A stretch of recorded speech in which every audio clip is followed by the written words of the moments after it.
Viewers দেখতে পাচ্ছেন সেই করতা নদী, যেটি বগুড়া শহরের পাশ দিয়ে প্রবাহিত।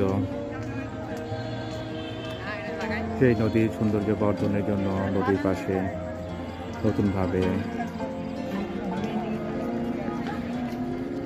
এই কাজটি করা হয়েছে।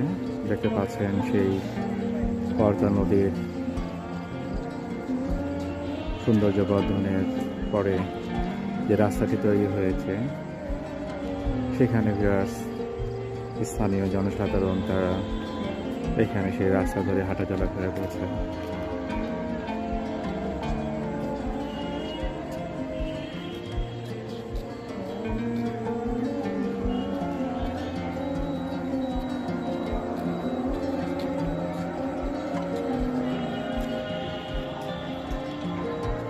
ভিউয়ার্স করতা নদী থেকে আজকে পর্যন্ত ধন্যবাদ।